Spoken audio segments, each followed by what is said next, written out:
Jorhat engineering কলেজৰ বিশেষ অনুষ্ঠান ফনিক্স 2025ৰ শুভাৰম্ভ এক উখল মাখল পৰিৱেশ 1960 চনতে স্থাপিত হোৱা যোৰহাট ইঞ্জিনিয়াৰিং কলেজত আজিৰ পৰা আৰম্ভ হৈছে কেইবা বছৰৰ পৰা চলি অহা সাংস্কৃতিক আৰু খেলা ধূলাৰ বছৰীয়া অনুষ্ঠান ফনিক্স আজিৰ পৰা অহা 5 তাৰিখলৈকে চলিব লগা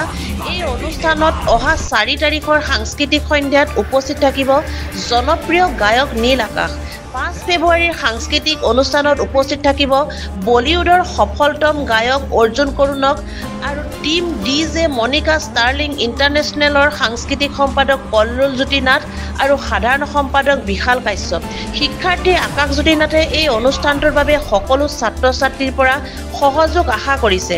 আজি 3 ফেব্ৰুৱাৰীত ফিউজন সংগীতেৰে আৰম্ভ হোৱা ফনিক্সৰ প্ৰথম পুৱাতে প্ৰকৃতিপ্ৰেমী ডক্টৰ সমীৰ ৰয়ৰ সৈতে ছাত্ৰসকলে গছ পুলি আৰু অৰ্কিড ৰোপণ কৰে শ্ৰদ্ধাৰ জুবিন গাৰ্গ আৰু ডক্টৰ ভূপেন হাজৰিকাৰ সন্মানাৰ্থে এই অনুষ্ঠানতে ছাত্ৰ নয়ন নাথে গীটাৰ বজাই জুবিন গাৰ্গৰ এটি গীতো পৰিৱেশন কৰে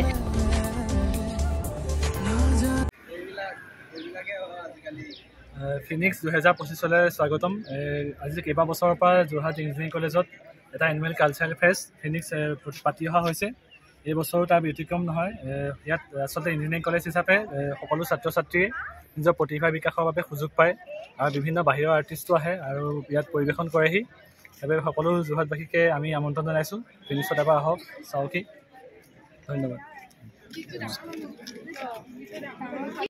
যোৰহাটৰ পৰা সুমিত দাসৰ ৰিপৰ্ট E24 লাইভ ব্ৰেকিং